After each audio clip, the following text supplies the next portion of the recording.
We're going to try to get started. Hopefully the rest will join us shortly.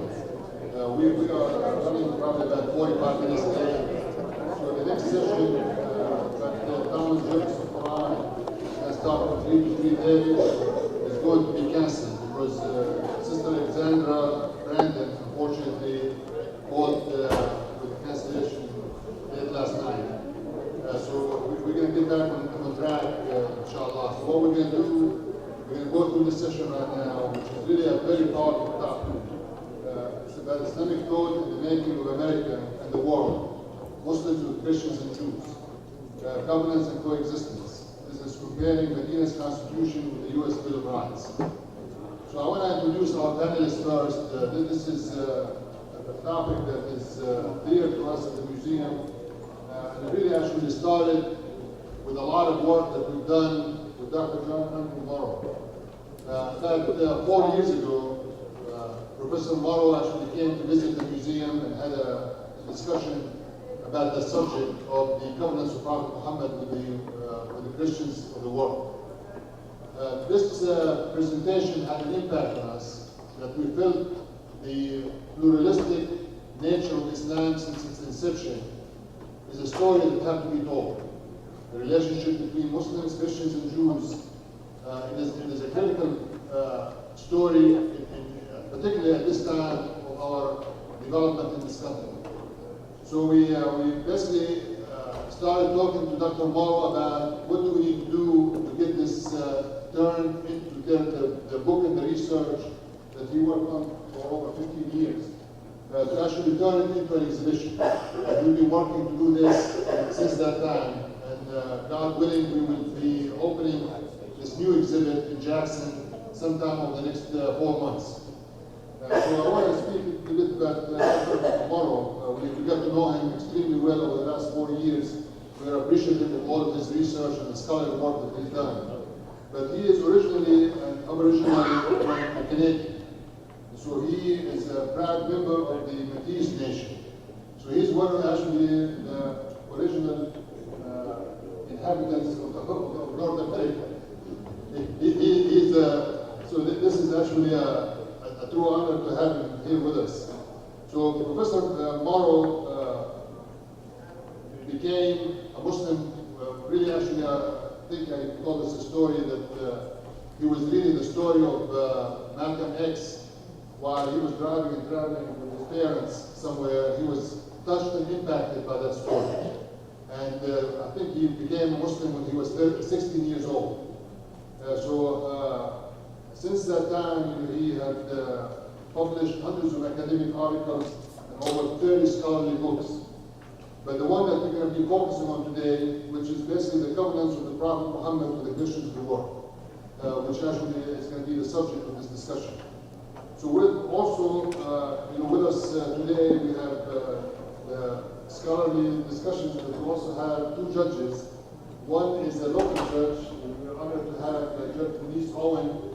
Many of you who are from Jackson know Judge Owens extremely well. But she is a chancellor in Hines County and has been actually a strong supporter of the museum since almost the inception of the museum. So we appreciate you and Bob for your diligent support for the museum and the work that the museum has been doing.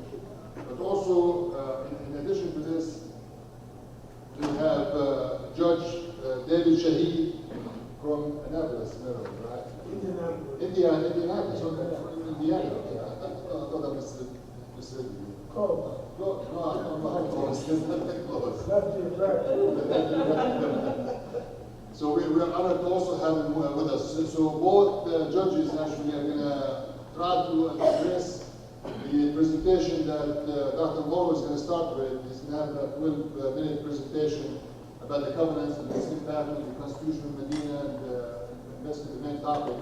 And we would like for the judges to actually address the United States Constitution and the Bill of Rights and how it actually contrasts with the covenants and the Constitution of Medina. Dr. Morrow.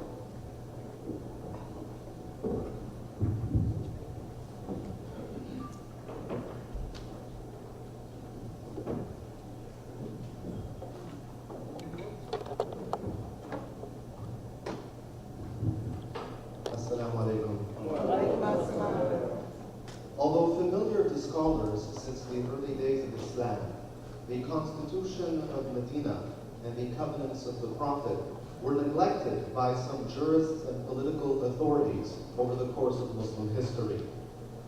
Despite the fact that they played a central role in the domestic and foreign policy of the Ottoman Empire, they have been generally overlooked since its collapse in 1923 and the abolition of the Caliphate in 1924. In fact, it was Muhammad Hamidullah who was largely responsible for bringing the Constitution of Medina into life. I refer to the first written constitution in the world, published in 1941, 1975, and 1986, which finally placed the Constitution of Medina center stage. Not only did Muhammad Hamidullah remind Muslims that they actually had a constitution, he was the first scholar to compile and study the letters, treaties, and covenants of the Prophet. The letters and treaties of the Prophet Muhammad, however, did not become widely known until the publication of the covenants of the Prophet Muhammad with the Christians of the world in 2013. A work that has sparked a flurry, or rather a storm of debate, discussion, and dialogue.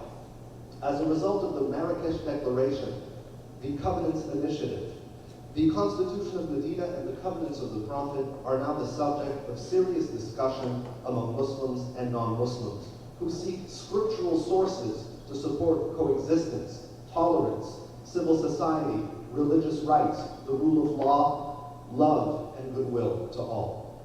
With the end of Islam as a world power, most Muslims look towards the West in search of civil and human rights, neglecting their own rich spiritual and legal tradition. Through a comparison of the Constitution of Medina, the Covenants of the Prophet, and the U.S. Bill of Rights, it will become self-evident that the Islamic tradition is not only entirely compatible with civil and human rights as understood in the Western world, it actually conceived of such rights and granted them as early as the 7th century. In the Western world, we trace the rule of law back to the ancient Greeks. Plato, for example, promoted the notion of benevolent monarchy. Aristotle preached that all citizens should be governed according to the same principles. The next major milestone in the Western world was the Magna Carta, or Great Charter, which dates to 13th century England, which provided a long list of rights and freedoms, including freedom for the Church of England, individual liberty, right to due process, and protections against despotism. The next major development in Western law came as a result of the Declaration of Independence, the American Constitution, and the Bill of Rights.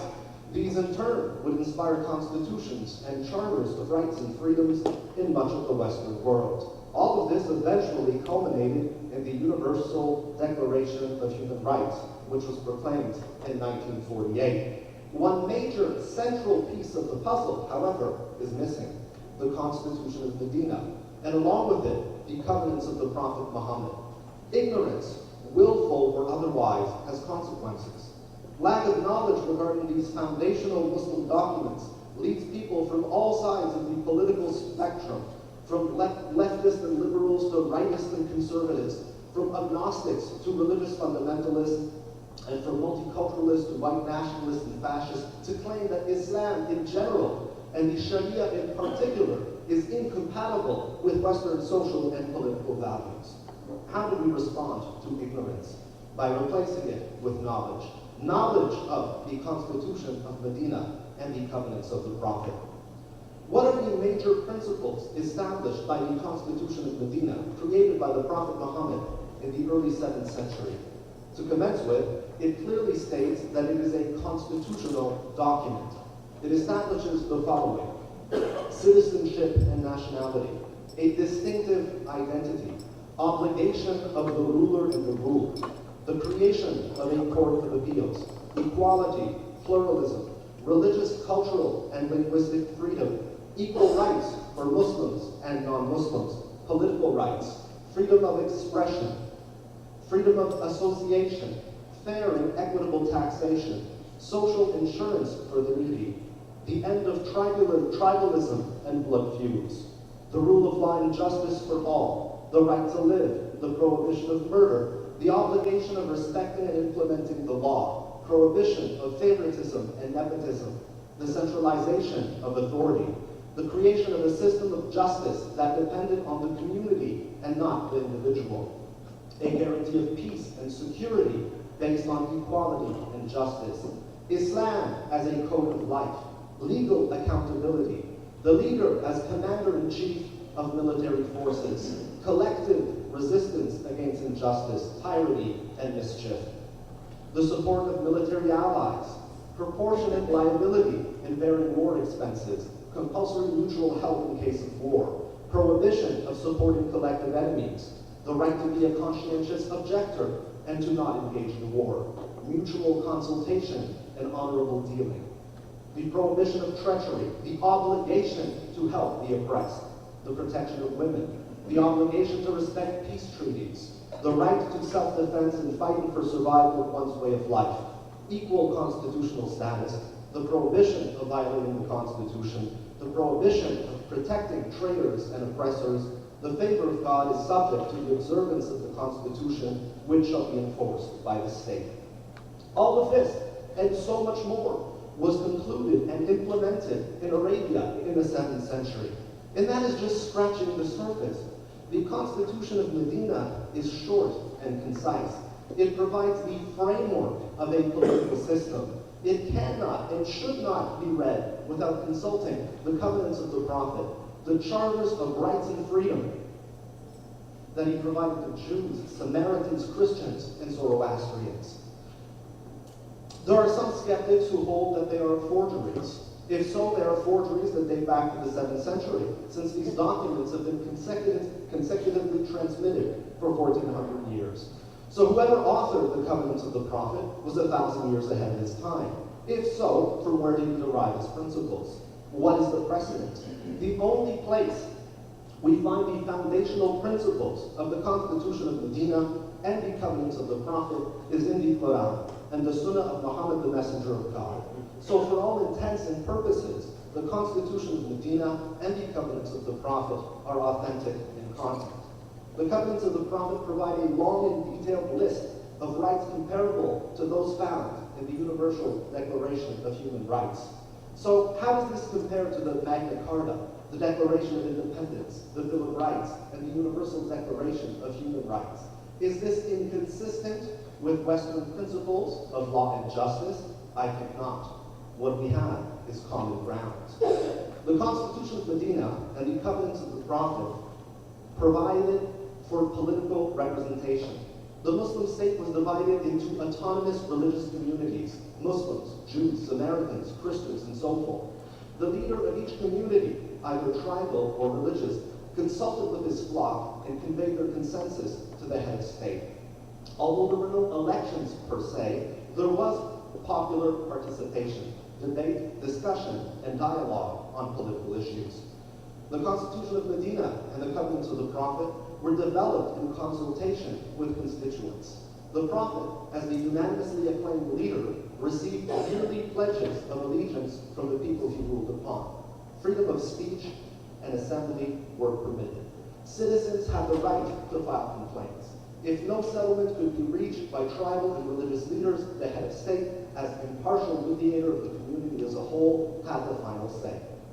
The Constitution of Medina and the covenants of the Prophet all take the right to keep and bear arms for granted.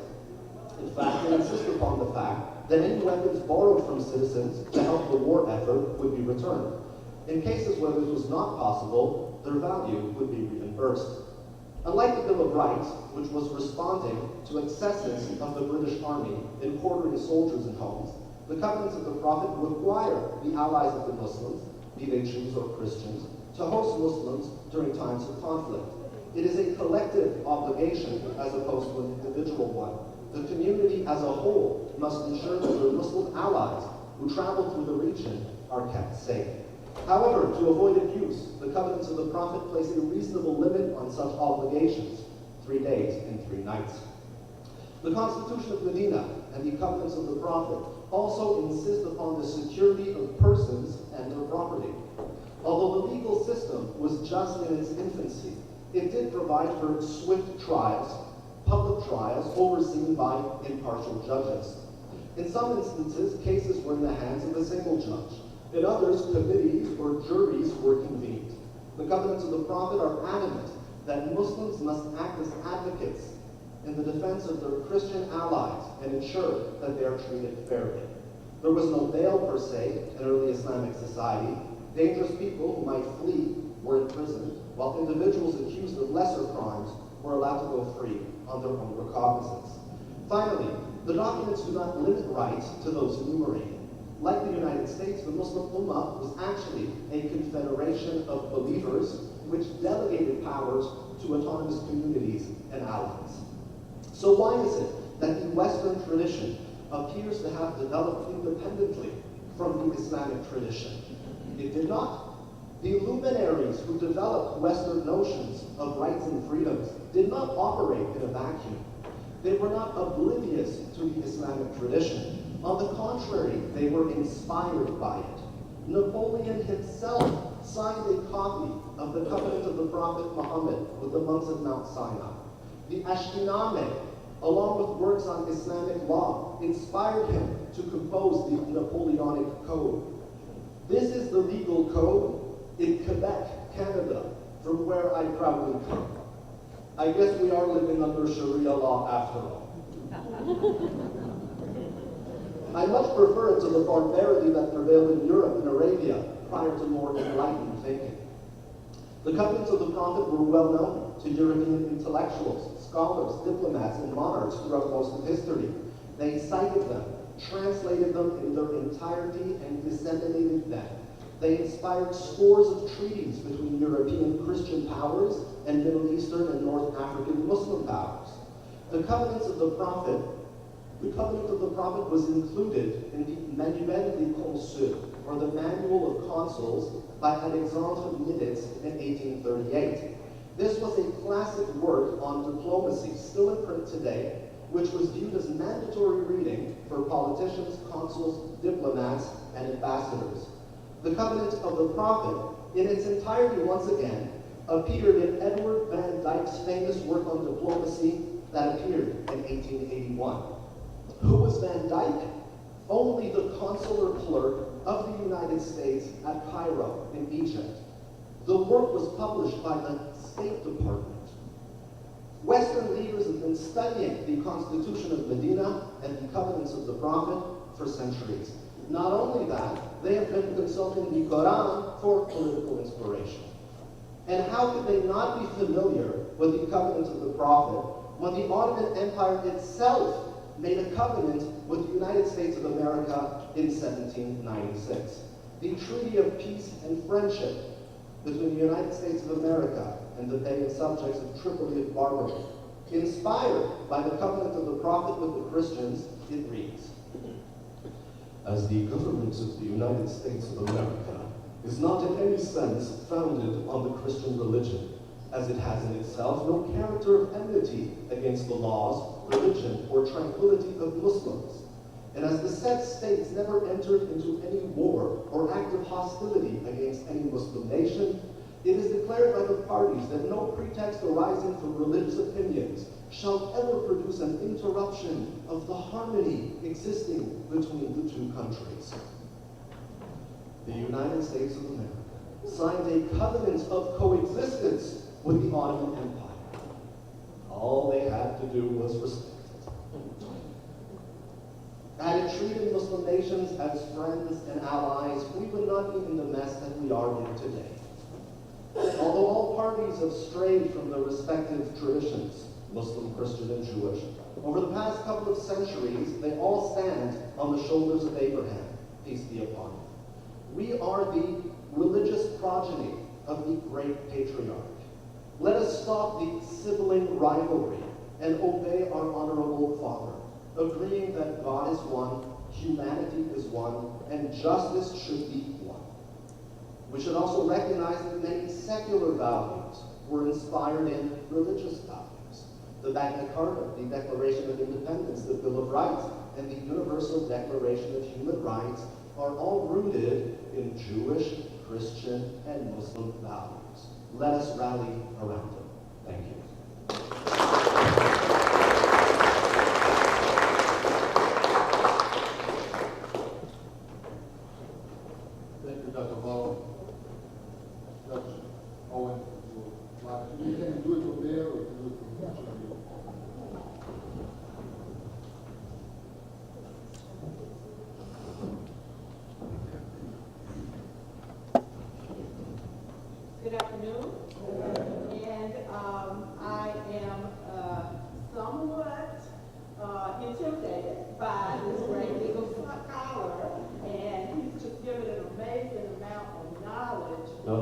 I told my wife that I was intimidated, being up here talking about legal documents with two judges.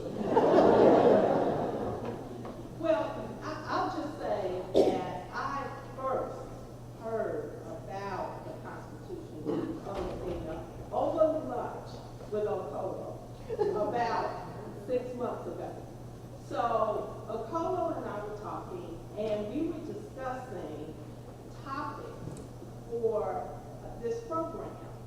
And we were talking about the United States Constitution, and she mentioned the Constitution of Medina. And I said, I've never heard of the Constitution of Medina. And so she said, well, that needs to be our book, because we need to know about the Constitution of Medina. So that's why I'm here, because of lunch 6 months ago with a polo. But seriously, as lawyers, we are taught about British law. We are taught about, in some respects, French law, especially if you're going to practice in Louisiana and learn the Napoleon Code. But pretty much, that's all we learn in law school. When we graduate, we learn about the laws where we practice. We do learn about the United States Constitution. So I started reading, as a result of our lunch, the Constitution of Medina. And I was amazed to find out, wow, a lot of it sounds like the United States Constitution and the Bill of Rights. So my question to myself was, well, am I the only one that doesn't know that? Someone else out there, some other legal scholars in Mississippi must be around talking about the Constitution of Medina. So I do what I do a lot. I call my fellow judges, and I ask them about legal questions and so forth. So I called one of the fellow judges, and I asked if he heard of the Constitution of Medina. He had not. Another federal judge. I asked all my colleagues. I asked lawyers if they came in my courtroom. Oh, by the way, have you heard about the Constitution of Medina? Unfortunately, I questioned about 200 lawyers, jurists, and no one had heard of the Constitution of Medina. So, unfortunately, it really doesn't come as a surprise. But what I think we need to do is what you're talking about doing, and that is educate about the Constitution of Medina. Because once I read it, and once I mentioned it to several other lawyers and judges, I started getting emails, and they had read about the Constitution of Medina. And if you have, and I have 2 documents that one attorney and one lawyer sent me, because they had got so involved in reading about the Constitution of Medina, they had actually written up something about it. And so I think if we educate lawyers and others about this Constitution, then the question would be, why should they know? We know the Constitution of the United States. Why should we know about any other constitution? Well, one of the things that we know from the Constitution, as was mentioned, is our Bill of Rights, the First Amendment, and we put it first, I hope, because it's the most important. Congress shall make law, no law respecting an establishment of religion or prohibiting the free exercise thereof, and so on and so on. In the Constitution of Medina, the Jews of Bad, and I apologize for my speech, all non-Muslim minorities shall be considered a community with the believers, everybody in Medina. They shall be guaranteed the right of religious freedom with believers. They shall be guaranteed the right of freedom of religion along with the Muslims. The right shall be conferred on their associates as well as themselves. So I don't know about you, but that sounds a lot like what I just read. Congress shall make no law respecting an establishment of religion or prohibiting the free exercise thereof. So there, in the Constitution of Medina, we have the protection afforded to everybody in Medina, freedom of religion. And there were several religions. There were the Jews, the Muslims, the pagans, and then there were subsets within, the Jewish religions and so forth. So, it is important to note that that protection that we see in the Bill of Rights is also in the Constitution of Medina. Now, I hate to hear that. I was looking forward to hearing about the next speaker and the Thomas Jefferson's Quran, because in his autobiography, Thomas Jefferson wrote that when he wrote the Bill of Rights and helped to write it, he said, and this is quote, that the Jew, the Gentile, the Christian, the Mohican, the Hindu, the infidel of every denomination should be protected under the law.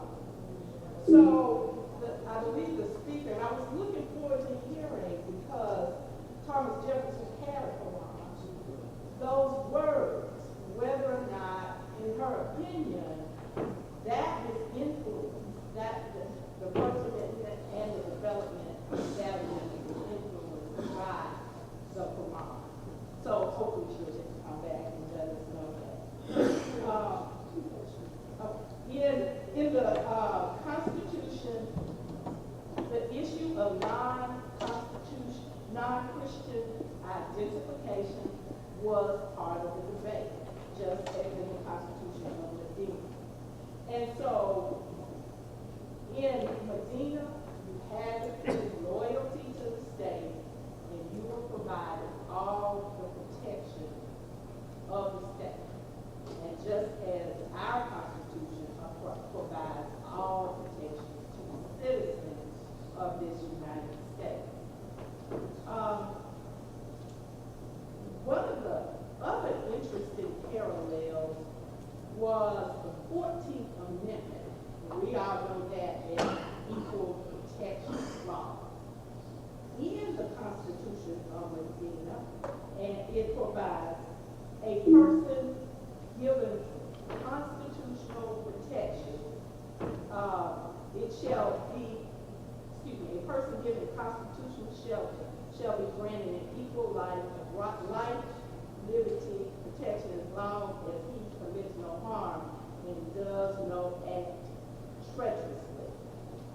Equal protection of the law was a major concept afforded in the Constitution of Medina, just as it is in the United States Constitution. What I think, though, is one of the most interesting parts of the Constitution of Medina is what's not similar in the United States Constitution and the Constitution of Medina. The provision that provides, and this is a constitutional provision, and I know there are debates as to whether the Constitution of Medina is a constitutional charter, a pact, a treaty, but it provides that believers shall not leave anyone destitute among them by not paying his redemption money or blood with in kind.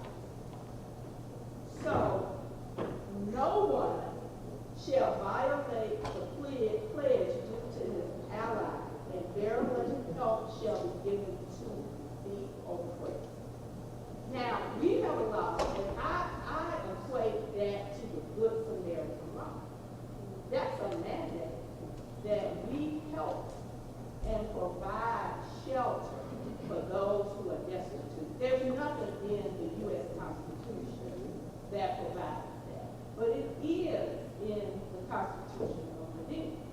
say, well, we do have good Samaritan laws. Well, not really what a good Samaritan law is, if you go out and help somebody by your choice, it's a defense, you know, and then you make a mistake, hurt somebody, it protects that person from being sued. That's not what the Constitution would be. It has an affirmative obligation on its citizens to help, to provide for anybody who is destitute. Would you imagine what, if you had that provision in the United States Constitution, what our country would look like now? All that. So what we want to see, I think, after I said, is that we look and we learn about it, and we have other judges and other students and other lawyers learn about this Constitution as, you know, a matter of discussion. As what do lawyers and what do judges look for to make decisions? We look for what's called precedent. We look for law that's been in existence before, so we can use that law to help us make good legal decisions. Because believe me, as a judge, I always think I heard it all, but something else comes up where there's no law around for me to rely on. So this document, I think we can look at, especially in that particular area. So the document would help us to keep the emphasis on being good days, good citizens, and good people. And then we may be able to see some systematic change that will, what some people will say, provide justice for all.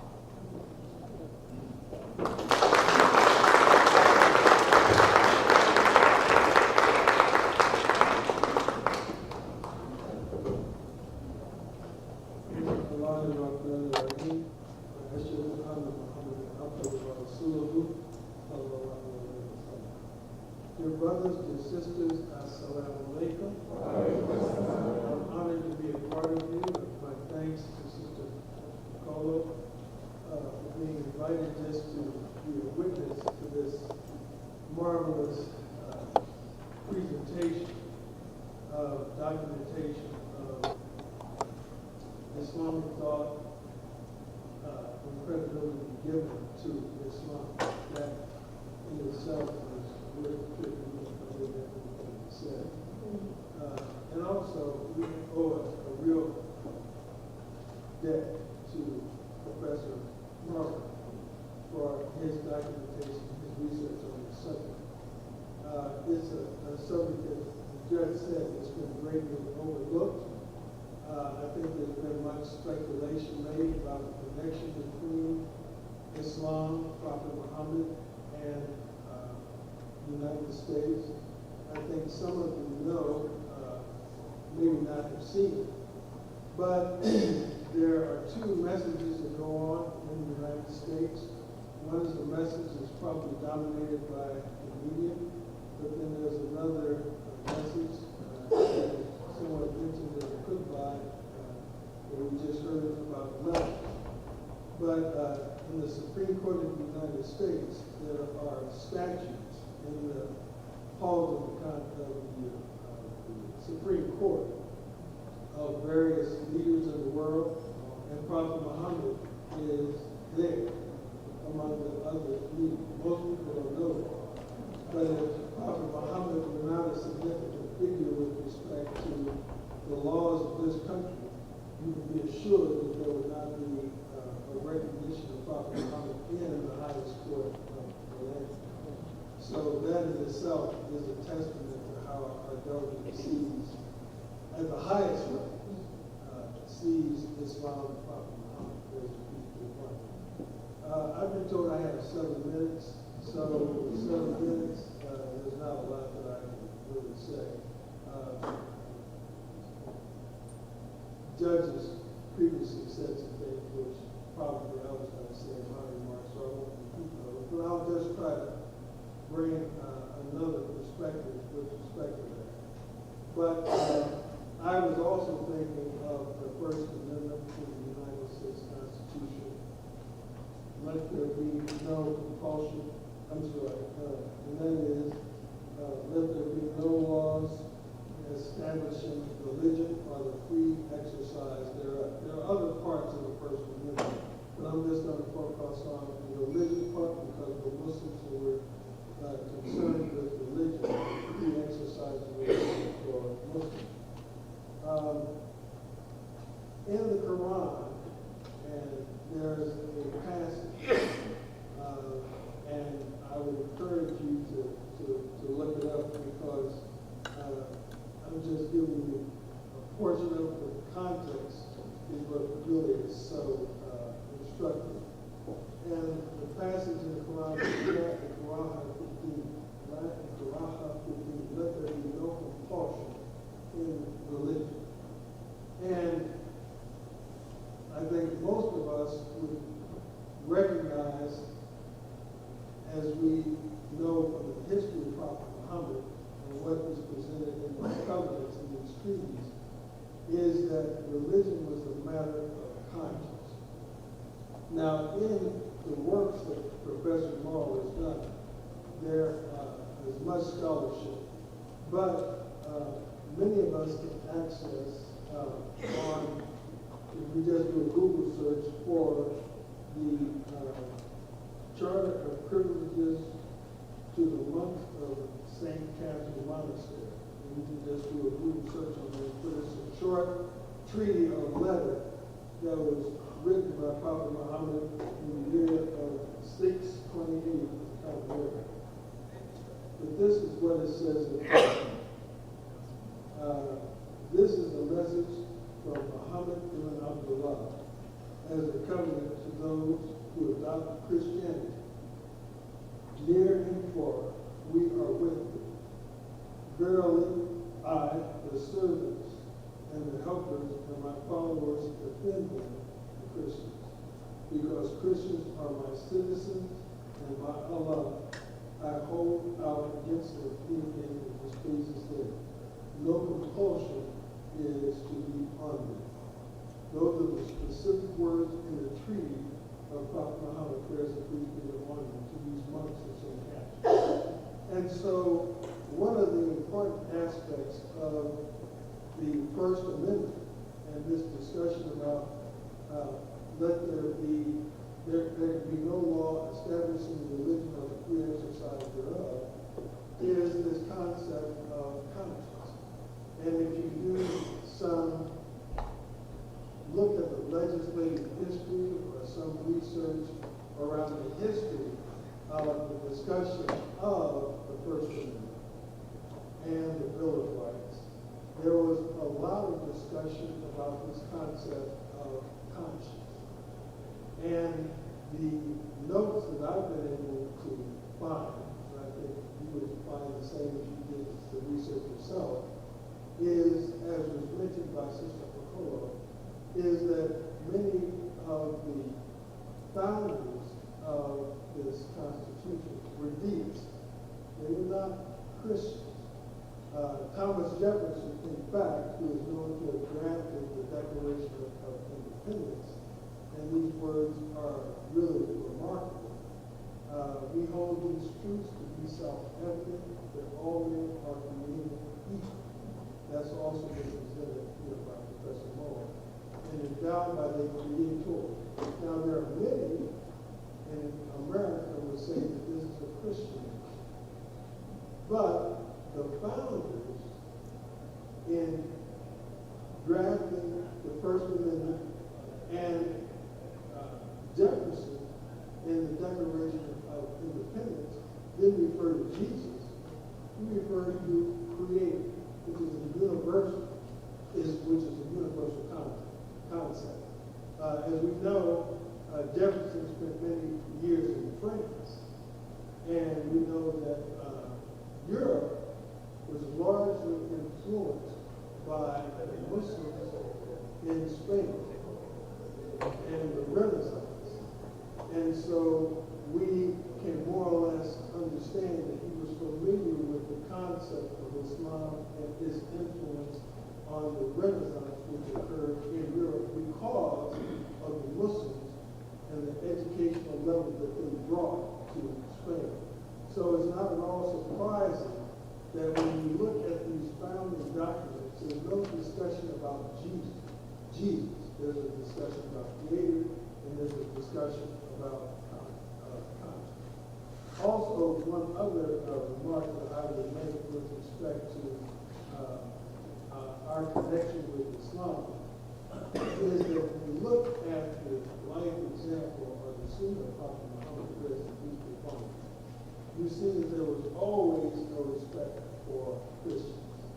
We know from the first migration, we know about the migration of the Hijra from Mecca to Medina, but the first migration was to Abyssinia because Prophet Muhammad, peace be upon him, respected the negus of Abyssinia, even though he was a Christian, but he knew that there were principles that negus relied on that were common to what he was doing in establishing religion in the Arabian Peninsula.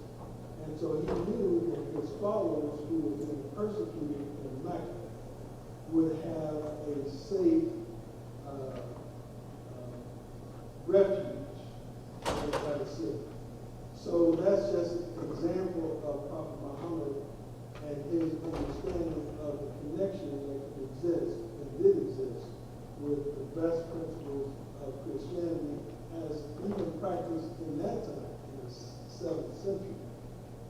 And that was a safe haven for the early Muslims of Mecca. So I just wanted to thank Professor Morrow for his research. As has happened in Mississippi, I think because of his work, other American lawyers and jurists will study the covenants and the Constitution of Prophet Muhammad and look at the connections that exist and the opportunities for us to elevate ourselves in our understanding of Islam and the foundations of the United States of America. Thank you all.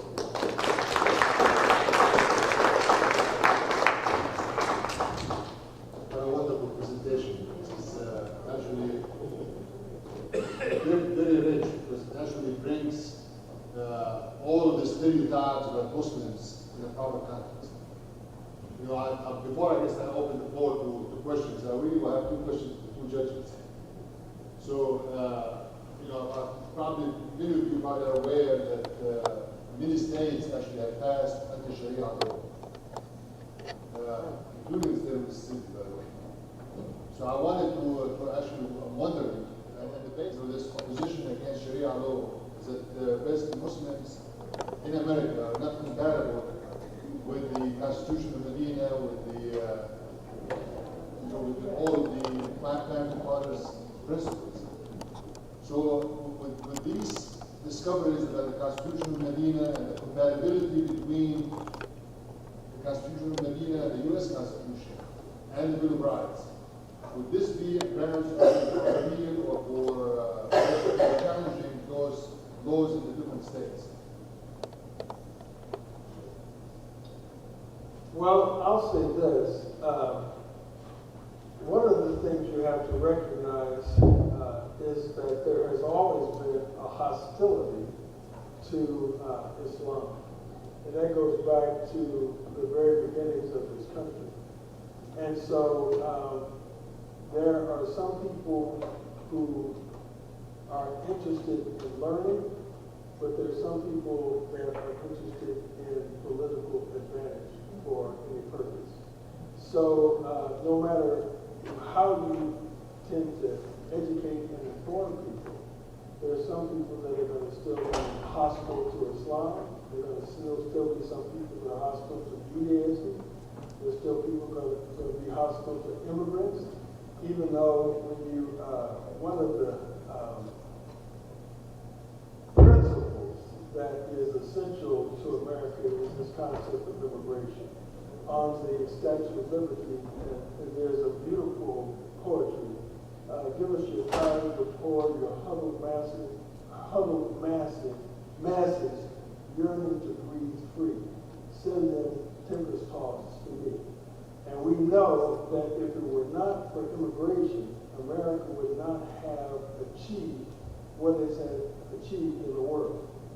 However, the theme of immigration or anti-immigration is dominant, not only in America, but across the world. So there are political waves that come together. And so information is not the essential tool that is needed with respect to surviving this. I end with the comment that was made during the flip-flop, and that is religion and faith tells us that we have to stay the course. We know what the truth says. We know what Allah has said in the Quran with respect to the truth, with respect to diversity. That if God had wanted to, he would have made us all one people, but he made us nations and tribes so that we would have to know each other. That is really what integration is based upon. So the information that has been produced by Professor Morrow will elevate those who want to know and learn, but the political environment at the present time is not going to open up an opportunity, in my opinion, to fight the anti-Shah. And, you know, at some point, once the Constitution of Medina is recognized as authority, and that is going to take, it's going to take an effort to educate people about it, and then for it to be established as authority, at least if not binding authority, at least as persuasive authority, which is authority we use when we need to make a legal, rational argument about something. Once that's established, then I think it can be used to fight all of these laws that are a result of the Islamophobia in this country. It's difficult for us to convince non-Muslims of the validity of the Constitution of Medina when we have failed to do the same thing with our own community. I mean, honestly, how many of you, now you're all leaders, but nonetheless, how many of you were familiar with the Constitution of Medina? Okay, a significant portion. What about the covenants of the Prophet? All right. You know, if you asked your congregations and your communities, you would find that the majority of them are oblivious to the existence of these documents, and there are historical reasons for that. After the passing of the Prophet, peace and blessings be upon him, we had the rightly guided caliphs who did their very best to follow his example and his model. We cannot say that the Umayyads and the Abbasids and some of the other dynasties that followed adhered to his example. And so, in some cases, we had despotism and dynasties and so on. So, yeah, it's up to us to return to this original model. We have these so-called Islamists all over the world trying to create an Islamic state. And I guarantee you, they're not familiar with the Constitution of Medina, because it tells them, if they're doing absolutely the opposite. We have work cut out for us. Well, I hope that this work will begin with the exhibit that's going to be coming up. So this exhibit is actually going to be starting in Jackson, Mississippi for about 6 or 7 months. And it's going to tour around the country. So I'm actually inviting you for different communities. Brother Abdul Malik Mujahid actually is going to help us to bring the exhibit to Chicago. So anybody that actually would like this exhibit when it begins touring in your localities, please start talking to us about this area. It's going to be designed as a traveling exhibit program. And actually, to add to the educational component, we should put those three panelists to travel to the exhibits to get the public opinion. Any question, Sister Nana? So I would argue that the Muslim history is replete with examples of where we did have harmonious relationships with people of other religions, including Christians and Jews. I think it was only the exception that it wasn't the case. The Ottomans are a good example of that, where they had something called the Medina system, which allowed for freedom of religion for people that were non-Muslim. So I think it's an exception, but I agree with you about the Morrow and the fact that immigrant work in this community only really became an issue after 9/11. We suddenly discovered that it's a theology of pluralism, and now we're talking about Jews and Christians and Buddhists and Hindus as being our friends and so forth, because it became necessary for us to build those relationships. And with what the judge said, I completely agree with you that the Christian campaign is part of a larger Islamophobic campaign.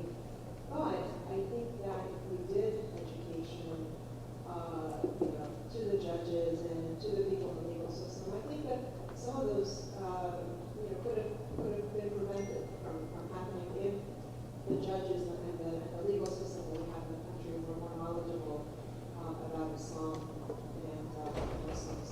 And I want to say that in addition to the work that we're doing, I think that there needs to also be reading of texts, the Bible and the Torah. In grad school, I had the fortune of reading it with Jewish and Christian scholars, and it was amazing to me. Even though I've been doing this work for 15 years before I went to grad school, I had no idea that there was so much overlap in the Torah and the Quran, the book of Exodus, Job, and the way that Noah and Abraham, there are differences, of course, but we have so much more in common.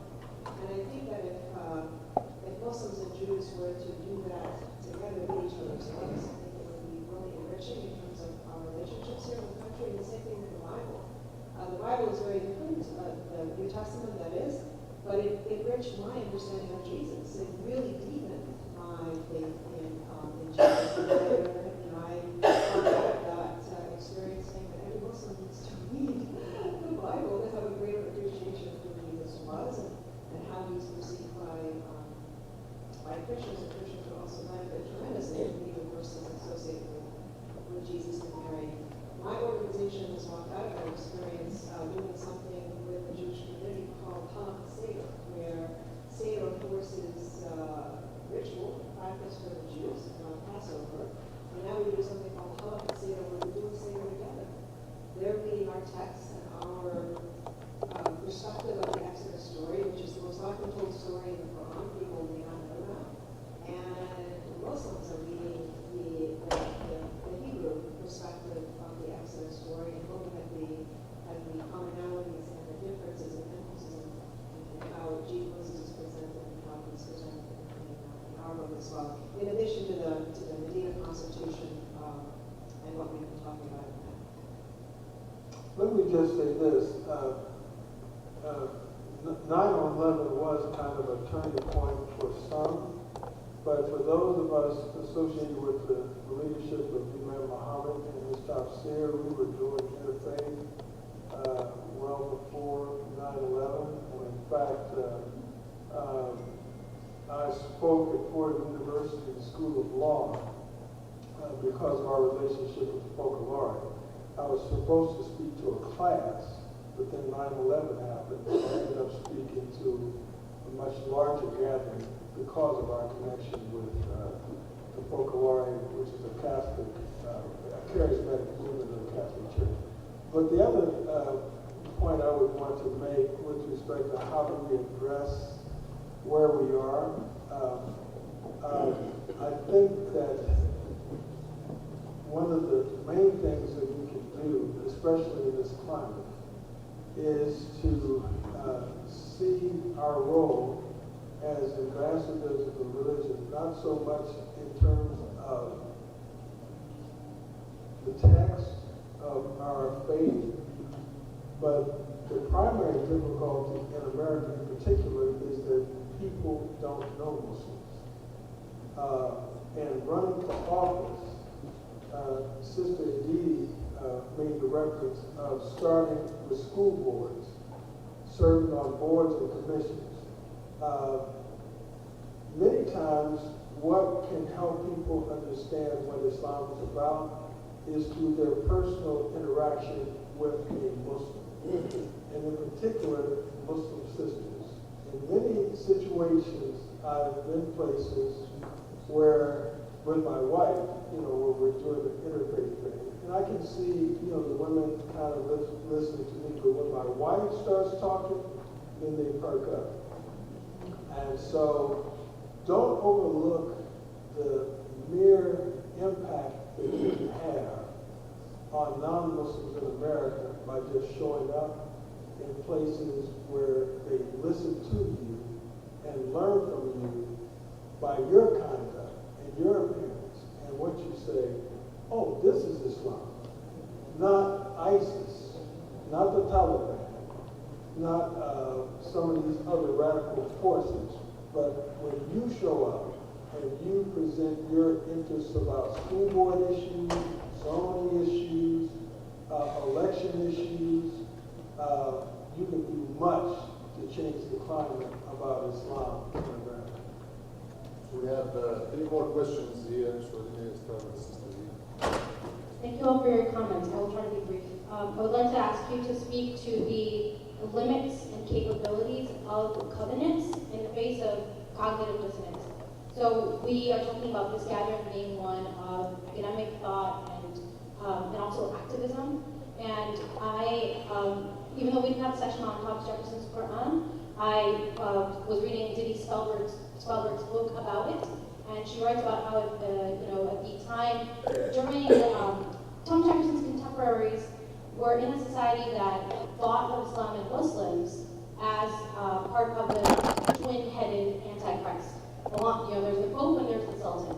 And at the same era, people who have these codes do nothing about it, including the Muslims. Having this stuff means nothing to my children that they drink lead water. We come here and we sit around and we listen to this. Our kids are not safe. Not just from each other. I'm buying into that narrative. Whoever got the code of Medina, African children wasn't safe then. And they still ain't. When it came to European and Rousseau and the rights of man and Thomas Paine, our kids wasn't safe and they still ain't. They not safe under Donald Trump either, he didn't start. What is it that we have to do as Muslims to keep our children safe? And what is it that we ain't doing? We have to ask ourselves that. We have to ask ourselves to Allah for that. Your children ain't no safer than mine. But those who look like me are really in danger. And you know it. And we need to quit dancing around this. That's the reality I'm talking about. Thank you, Brother, for your passion. Any more advances? I don't know if there's a definite answer, but we do have laws in place, and it does frustrate me as I hear, because I listen to the radio, and every time a crime happens, somebody says, we need a law, we need to execute people who do that. There is a law against killing people.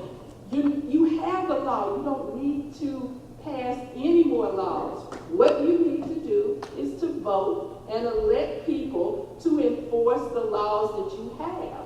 We have elections coming up, and we, people that look like him, look like me, look like us, don't vote.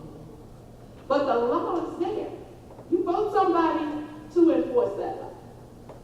And I think become a candidate. I think you need to take that chance.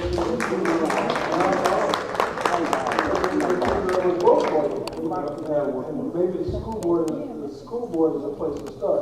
When you look at the school and prison pipeline, when you look at the expulsions, suspension,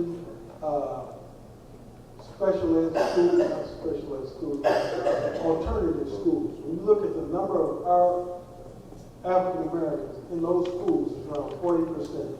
You look at the number of African Americans in the juvenile system, it's about 40%. You look at the number of African Americans in the prison system, it's about 40%. So the place to start would be the school board. Starting with you laid out the water, so you can think straight. Wasn't a beautiful panel? Amazing. Except that we have just 100 people here.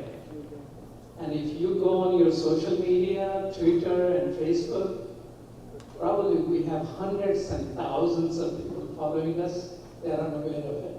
So my request to those who are good on social media, Twitter, as well as Facebook, on YouTube, is that once the next break comes, I know there is no break anymore and Okolo control anything in the world, but if the break comes, I would say please gather on this table, those who are active on Twitter, start tweeting with hashtag. You get to Black Lives Matter, No Ban, No Wall, or the handle for the museum is handle Muslim Museum. So people around can connect with you, and brother gonna work on getting us live stream. So we'll send out an email to whoever email list you have, what is the place it is live stream, and how you can tweet with whatever Twitter account you have. So those who like to assist us, please gather here in the break so we conspire together to get more people in. Thank you. So what we're going to do